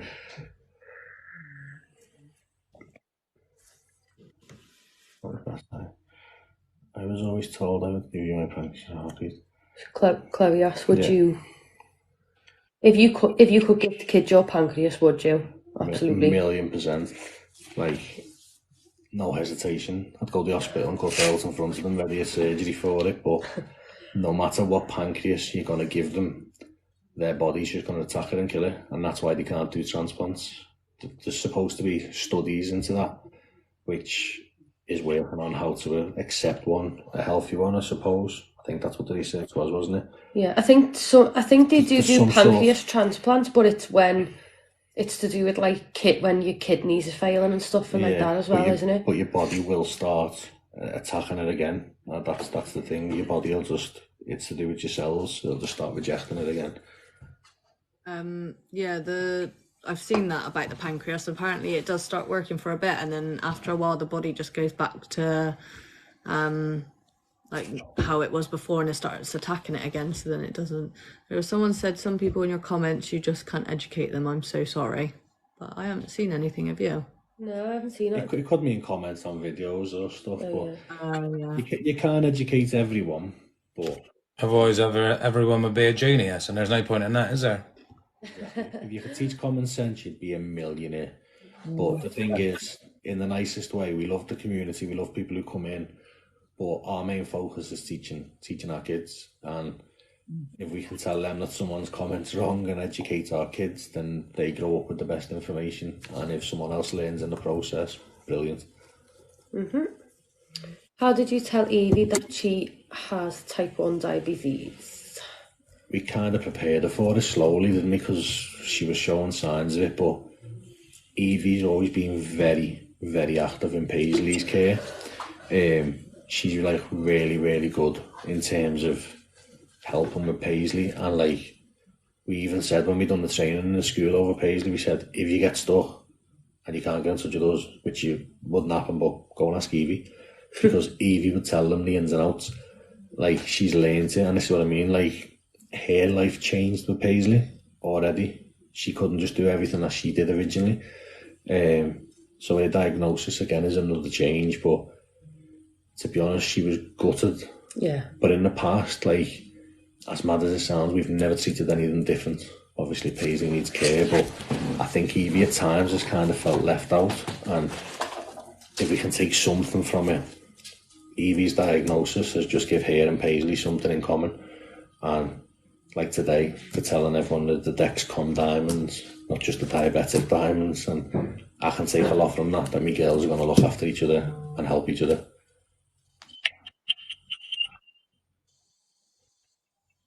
All the girls have bailed us. Now we've got to read the questions. What else is there? I don't even know how this works. You have to like scroll it. Dexcom alarm going off, keep me sleep. Get in. That's one for you there. I think, what were her signs? Ellie, what were her signs? Paisley, obviously, Paisley was very ill. We were told it was just viral by doctors. It ended up taking Mum's arguments in the hospital because they were discharging her with it as well. She was in DKA. Evie's signs, we caught it quite early because Evie just seemed like she said she was like faint. That was the best bit. She was shaky. So when we tested her, then obviously it crept in. Is she drinking more? But it's hot. She is going to the toilet more, but she's drinking more because it's hot. Has she lost weight? Well, she's grown up. So you start questioning things then, but the main sign was literally just that she seemed a little bit out of it and shaky, which then led to us testing her throughout the day. And luckily enough, we caught it early and we've prevented going through what we went through with Paisley, because that was horrific.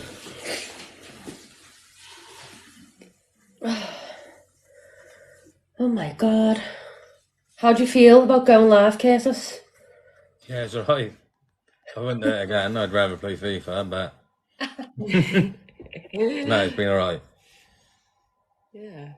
I think that's been my downside. I used to love playing FIFA and that, but since these three, I told you, if you want a PlayStation, I'll get you on. But yeah, like, I've heard that as well. this is the dad's live though, yeah. So just for 20 seconds, stay quiet without reacting.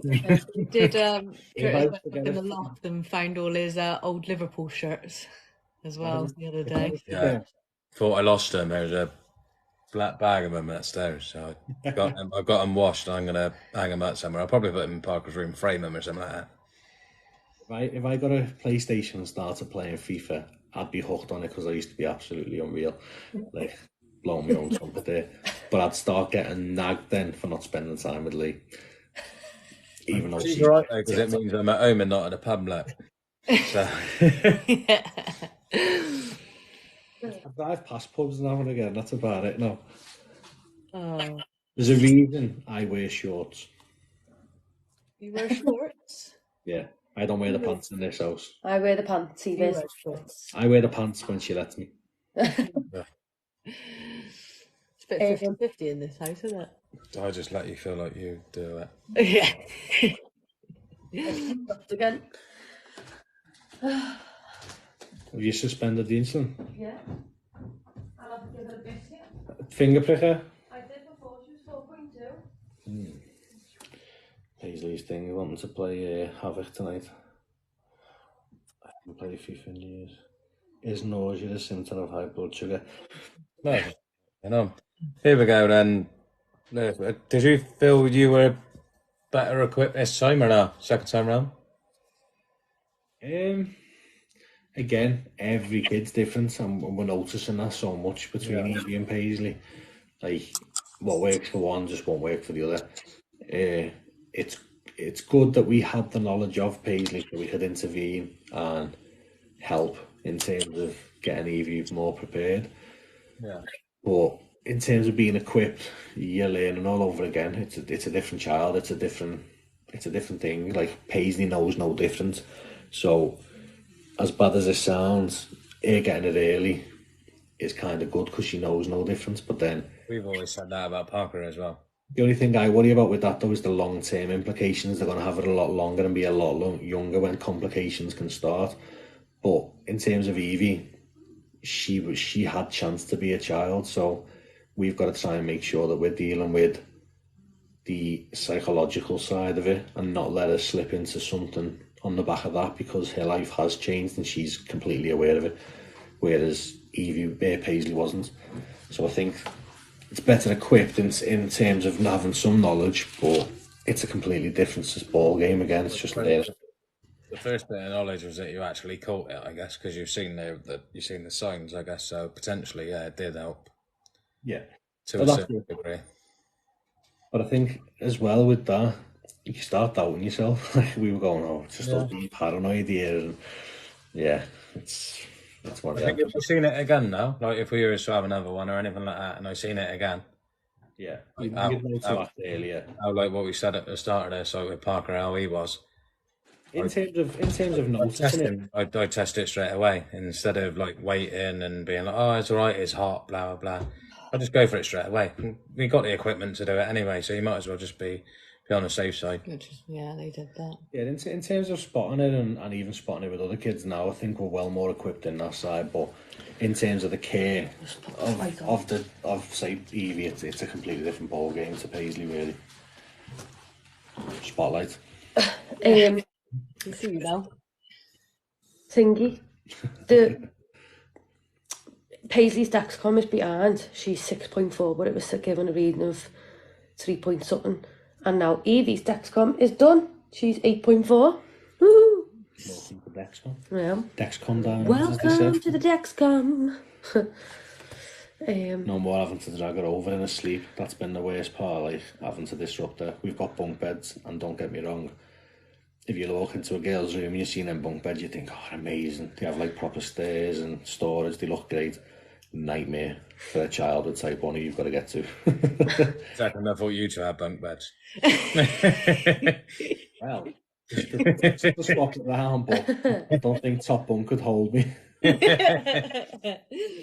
Yeah, because Parker's still in his cot, so it's really hard, like, because we haven't got anything yet. Got to take the sides yeah, off we need to take the sides off. We're going to take it off at some point, but at the moment he just wriggles around too much, and I think we need one of those little side things just to go on the side. Them rails that go underneath the mattress are brilliant. The From like Deckles, Argos, that's what we've done with the kids. You just literally clip under the mattress and the kids can bounce against them and they'll just go back in. Oh, that's cool. Yeah, we'll have to do Louis that. on his bed now. Louis in a single bed. He's been in it for like a proper ages single bed now, with, isn't with he? a bed underneath and everything. Yeah, but the rail's on and the rail's brilliant. Yeah, because his cot can turn into a bed, so it's like a little single bed. But it's just that I'm thinking now he's like 2.5 and he's still in a cot, like sort of thing. And it's really difficult for me to lean over. So say if I was ever to get pregnant or anything, I wouldn't be able to lean over or anything like that. So you're lifting injury to your back as well. You've got to try and as mad as it sounds, how much we have to check them, you've got to minimise it, haven't you? Yeah. Holly, hopefully not. Sorry. Yeah, hopefully not, Holly. But do you know what? we're there now, aren't we? We deal with what's thrown at us, and you've just got to. If it happens, we won't have a choice. Yeah. We're there. We're not going to have a choice. It'll be guttering. It'll be sad, and if all three ended up with it. But if they did. We deal with it. Oh, that's what I mean. Someone else in. No idea. No idea. When is Parker's Diabetic coming up? Oh, you mentioned this the other day, and I didn't even know it was a thing. Yeah. What date is it? It's Kate. What do you mean? August at some point. Yeah. 18th? No, it's the 10th. Ah, close. 10th of August. I'm Honest, this lucky with month. that. I'm lucky with that because Paisley's was only just before her birthday, so I had to remember it. You can remember. As a male thing, I'm going to support him, yeah? It's not something we remember. We remember how we felt, and we remember how to deal with it. Also, at the same time, when he was being diagnosed, I wasn't thinking about the date of it. I was thinking about just making sure I knew what was going on. Yeah, Donna's is the 15th of July. Let's Yeah, do an online. I was going to say an online birthday party for Donna, then an online diversity for Donna. Give us your address on it, and I'll send you the cake on Uber. Yeah, we're gonna. I don't know. We haven't decided really what to do. You don't. You know, know. some people don't celebrate it, do they? Some I do. don't- Is it necessary? Yeah, it is. Yeah. Yeah. Give them something to look forward to each I don't year. know, but then I'm the sort of person that doesn't do like birthday cards or anything like that, and like I don't think. Yeah. Yeah, I have to do I the don't. cards. Yeah, I don't think it's necessary, really. Yeah, but I'd like to just do something nice for him, just to be like, But you got through it, and So I'm going to seem how like a brave real. you've done I'm going to for seem him. like a real grump now, but he is only two. Yeah, I know, but still. If you do something, put it on your Facebook the day before that you're doing something, and then your memories next year will tell you, and you'll know the day. There we go. Oh, but you're the I'll boss probably anyway. do You'll probably do it anything, anyway. But Turn up. What shorts have you got on then? Blue one. navy blue ones at the moment. No, we are going to try and come up to you guys as well soon. Well, at some point we're going to try and get up to Liverpool. Yeah, if we can. Oh, you should do, you know, we've got bunk beds. We'll have to go to the Again, match. I'd have to go in the bottom though. God. Not up and sailing. We should go to a Liverpool match. Yeah, you'd love 100%. that, wouldn't you? Quite good at getting the tickets for that. Yeah, you'll have to get some. So you're good at it, getting the tickets, yeah? Ooh. 100%. Yeah, you'd be proper up for that, wouldn't you? But I used to get 6 to every Champions League game. It's whittled down now, but no matter what game, I used to be guaranteed 6 at face value. And then, yeah, greed started coming in some places. So Yeah. So you might get it again now. We're playing on a Thursday. I'd be made up with that, mate. Yeah. I'm allowed to get Thursdays off anyway, so I can watch it. We'll be in the final. It'll be all right. Andy Carroll followed us the other day Really? on Instagram. Yeah. Yeah. But for it to follow, I'm thinking, I wonder if one of his kids has been diagnosed or something, because it's It's a bit random, isn't it? yeah, It's a bit random. for a footballer, yeah. I mean, don't get me wrong, it's not like it's Suarez or someone like. Yeah. We'll take it. Yeah. Do you know what though? Even if you get any type of celebrity or something, if it pushes a video out for awareness, that's all it's about. And I think that's the problem with TikTok at the minute. When it's coming into all like these battles and stuff, it's taking focus away in it. Yeah. Yeah. Especially the way they've been. Yeah, it's just creating a bit of a thing for the likes of these accounts that aren't necessarily about that. My worry is that yourself, Jess, and you lose a battle, it becomes a bit demoralising for you, and it's not about that. It's about what's going on for the kids, isn't it? And also, since I've been doing it, my views have gone so down on my videos. I put 2 up today, and literally none of them have gone You know what though, Jess? Like, how long have you been on now? since December. So about 6 months in, honestly, we hardly got a sniff for a year. Oh, really? It was hard, wasn't Like it? I think Yeah. it took a year for us to even get enough followers to go live.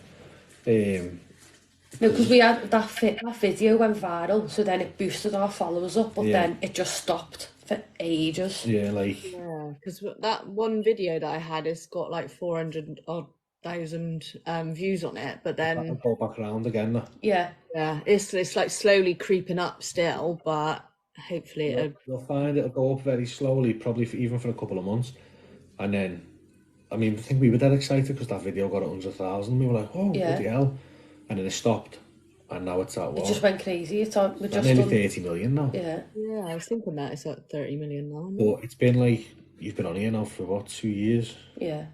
Yeah. But there was nothing really in that first year.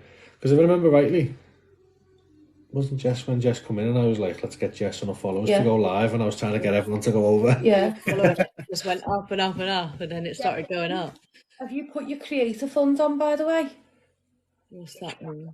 Oh, you need to go and switch your creator fund on now, because That circulates and it brings in revenue for your video views. yeah, so per views. So do you know so on one of the videos it got 2 million views in like a day. We got £25 off it. Oh. But once it hits where it's making money, TikTok circulate it, so your views are gonna go up.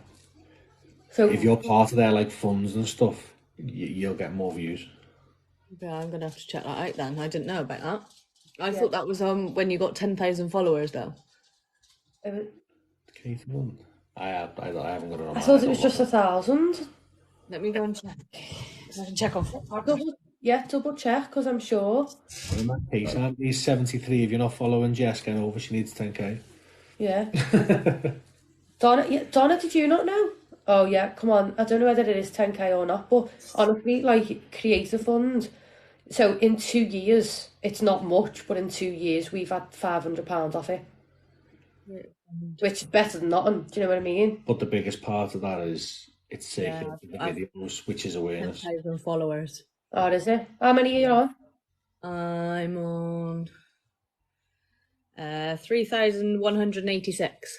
Right, by this time next week we'll get you to 10,000. Donna, how many are you on? Yeah, Donna can do it. Donna, you can do it, Donna. yeah, Donna can do it. She's on enough. Yeah. See, with that video that you've got going viral now, when that hits its next phase of going viral, which it will, you'll start noticing loads just start following then. Yeah. Yeah, well, in the last 7 days, I've had like 200 odd new followers. Now you've had our faces on you, you're gonna fly.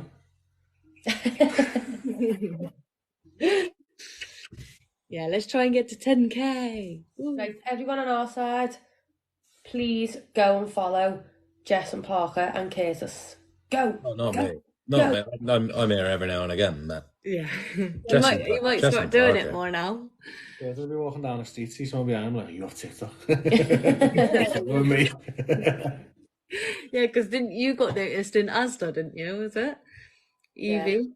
I know Paisley was, and she was like, "Yeah, I am." Yeah, well, she was dead funny, you know, she was loving it. Do you know what though? We've had a few things, like we went to Knowsley Safari Park. Oh yeah. There's a place on they're on here called Make Believe Boutique. They sell like kids clothes, but they also do face painting and clothes in Knowsley Safari Park. And we went in there one day, and the woman's like proper looking at Paisley for ages, wasn't she? And she went, is that? And then she said diabetic down, and we were like, oh yeah. And then she went, are you Scouse poet then? And I was like, yeah. And she went, I've listened to some of your stuff. She went, it's deep, but like I love it. It's raising awareness, and she's amazing. And then it's like, is it like 12, 13 quid for the kids? Yeah, it comes to like 30 like headbands and and a face or something instead, and she wouldn't take a penny off us. And we were like, no, we're paying. And she's like, no, you're not. And like she got dead offended, and she wouldn't take a penny. And then we went back a few months later. She's done it again, didn't she? And she wouldn't take a penny again. So we said, well, we're going to stop coming.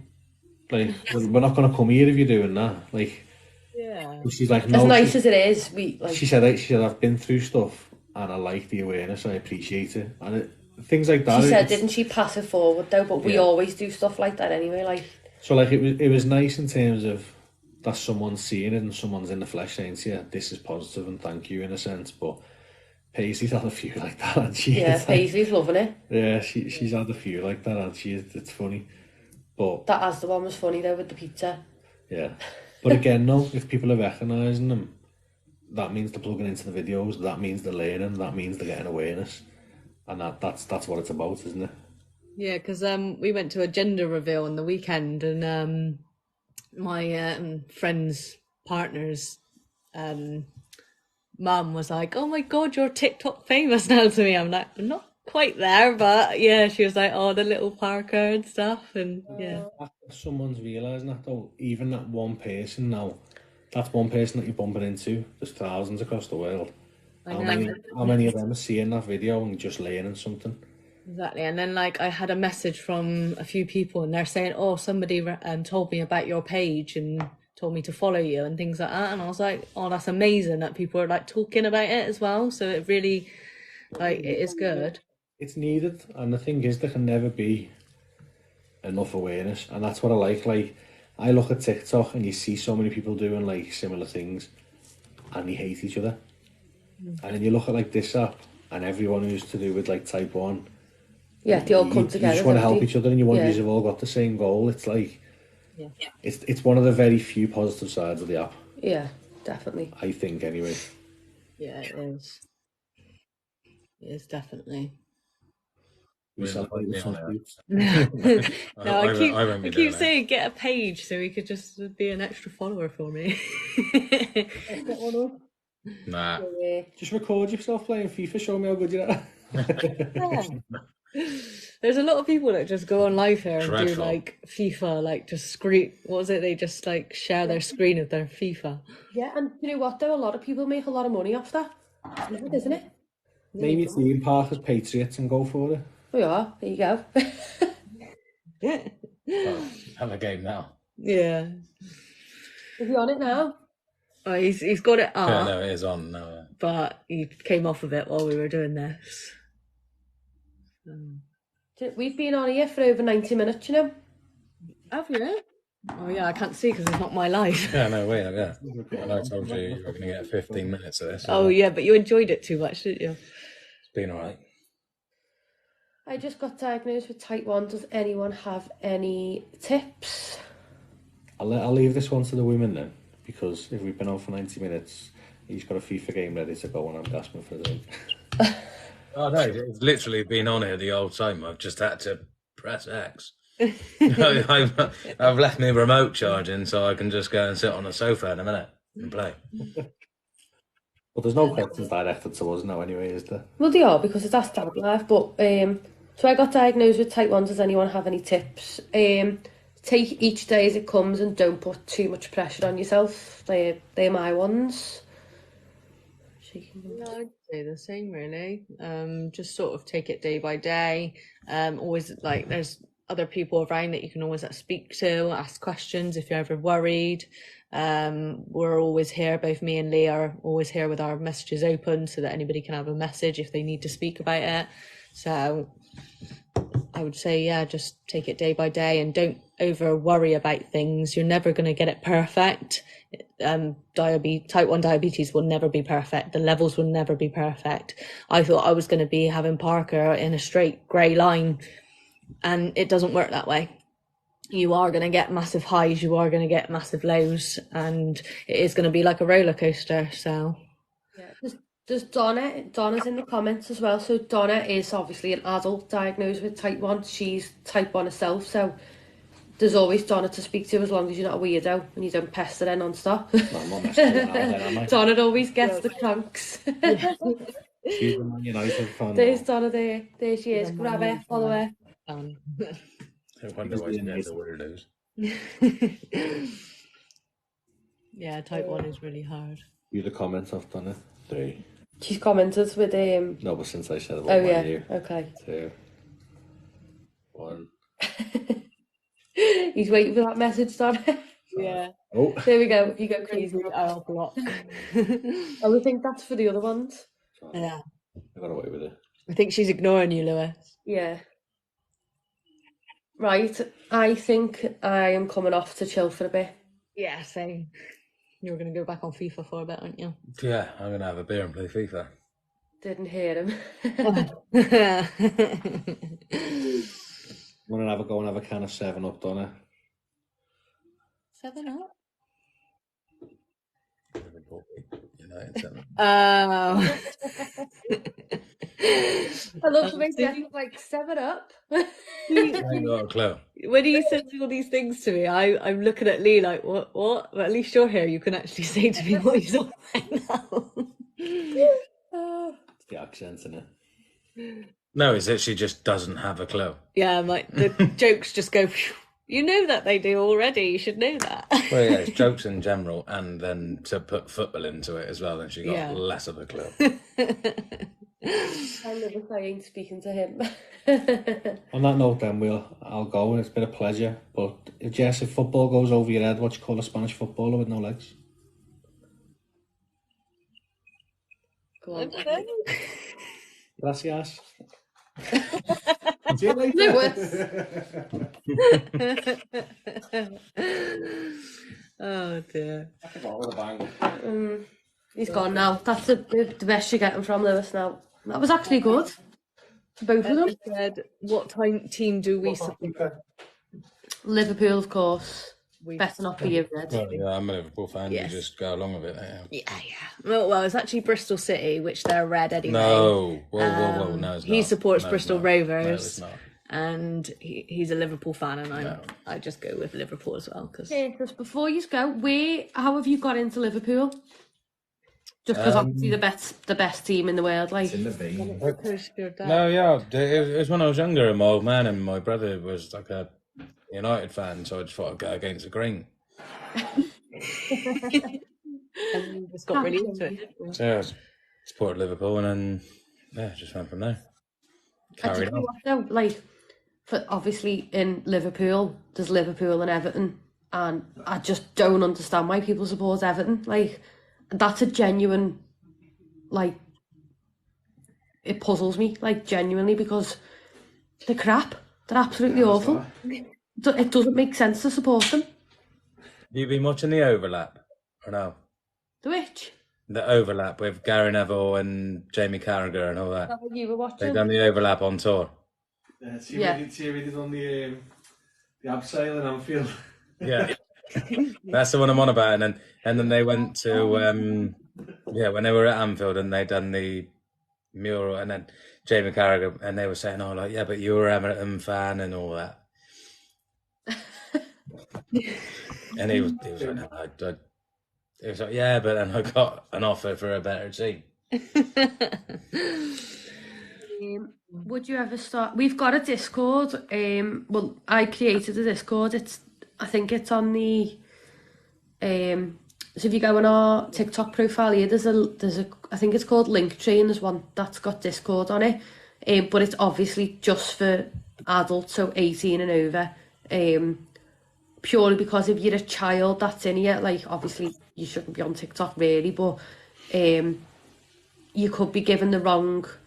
You could take on advice of somebody else. Like, for example, Donna's type 1. Donna could say how she treats her hypos and stuff like that, or hypers, and then you could try that yourself, and then that's obviously not your care plan and what your team advised you to do. So we wouldn't want that to happen. So obviously it's 18 and over. Yeah, so you're welcome to join the Discord if you want to. We are all in here. Jess is, Donna is, there's a few other people in there as well. So you're more than welcome. I did see a question earlier about doing merchandise. So we have spoke about it. Me, Jess and Donna have spoke about it. I've done a few bits, like I do t-shirts for my girls and other type 1 stuff, but yeah, I think we definitely need to get on the ball with that, don't we? Yeah, I just need to help finding the machine to do what it needs to be done. So we'll discuss it and try and get something in the pipeline. Yeah, try and get some stuff. Would we do like a TikTok shop sort of thing? Is that? Yeah, I think so, but I just don't. I've never done that before, so I'd have to look into it. But yeah, we could just do a TikTok or like an Etsy or something, couldn't we? I don't know. Yeah. I don't know. Because I think a lot of people were interested in it, weren't they? Yeah. Hello in Indonesia. Sorry. Right. Is your whole body feels like it's dead? Is that like to do with type 1? Not sure. I can't answer that one, sorry. But I hope you're okay. Let's do it. Right, so if anybody doesn't already follow us, give us a follow. We're trying to get to 10k as well, followers. See, a lot of people said that they would buy merchandise from us, so... Yeah. 3 more subscribers then. Oh, can we get any more subscribers before we go? Jess needs some, I need some, we're doing giveaways. Yeah, message me for the Discord. I might have to update it because I think after so many weeks it expires, so you need a new link. So I'll update it. Does anyone want to subscribe before we go off? Subscribe for the dads. We're doing subscribe. Well, Yeah, go on, subscribe. If we get 1 subscriber on each side, then the dads have got to do another live soon. I got 2 subscribers at the moment, so if we can try and get that up. Subscribe quick! Get the dads back on. Sorry. At the moment, Diabetic Diamond is doing a subscriber giveaway with some really cool gifts. Tell you what, if we already. get 10 each, we'll do it ourselves. What, do a live yourself? Yeah. What, on your own? No, it'll be on yours, but I'll do it myself. You ain't got to Look for be your luck there, Jess. On your own one. Yeah. He said he would do it on this live. He would come live on his own and do it. I'm going to wear pants so I'm more confident. What's that? He said that we'll wear pants so we're more confident. Oh, there you go. You've got one. Yeah. Thank you, 2 Susan. off the goal. We're 2 off our goal. Can Jess get a subscription? I don't know if it'll come up on mine, will it? Because I'm not live. Oh, will it not? No, it will if you click on your name. Oh, really? And then let me see. I'm sure you can click on your name and then go to like the profile and then it's on there. I'm sure it is. How do you get subs on live account? Do you have to set it up? Yeah, I think there's just an option where you turn it on, possibly. Oh, Suzanne, thank you so much for subscribing. Can Jess get a subscriber? But we won't know if you have to, will we? Yeah, that's what I mean. You should still get some notifications at the top. Jess, jump out quick and go on yours and Okay. go on. See if that works. I'll be back. I'll be back. Let's see. 2 more to get to 20. We need 2 more subscribers to get to 20. Can we do it? Can we get another subscriber? We are doing subscriber giveaways, by the way, so we're giving away, we're going to do it like hopefully the end of next week. We pick a winner from the subscriber list, so it'll be things like vouchers or it could be an iPad. The more subscribers, the better giveaways we do. No. And it all helps raise awareness. Does anyone want to subscribe to Jess? Someone's knocking on the door. Match whilst we're here. Do one quick one before we go. Yeah, go on. End it on a battle. Let's see. Battle. And then I'll have to go and do Evie's lunch for tomorrow. She's on a school trip tomorrow. How to get? Hi, Caitlin. Would have been okay, thank you. And give it to my brother as it's. Oh well, you might have just give us an idea there, Sophie. Let me see if I can pop it in. Pin it. In my subscription. Yeah, I've got 2 subscribers. Any lows we've had? It still says be our first subscriber. How do I change that? The girls had to both were having a hypo at the same time before we come on the live. We're definitely going to do some sorts of fun days. I don't know whether it be with memorabilia and book somewhere that all was looking at would be funny that. Yeah. Lewis wants to try and do it like a fundraiser and then book somewhere that we can all go and like meet up. Like that'd be good. Thank you, Suzanne, for the crocodiles. Why does Parker say it? The rocker raras. Oh, crocodiles. Oh, I got 8. Thank you. 8 what? 8 crocodiles. Oh, I thought you were going to say subscribers. Oh, no. No, we've got 2 subscribers so far. As I said, 10. Thank you. Tyne Tweedy. I would definitely go to that. It would be good, wouldn't it? Definitely. We need to do it. Tap, tap, tap, tap, tap, tap the screen. Can we get 2 more subscribers? I promise you it'll be worth it. It really will. I'm top on there. No, I subscribed. Watching? You've got you now, haven't you? You've got Donna, me. Yeah. Got a good few. I've got Sophie, Natalie, Josie, I think. Right.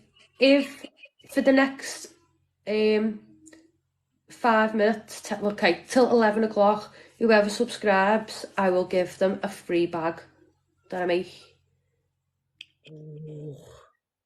What We was need that? 80 points. Thank you.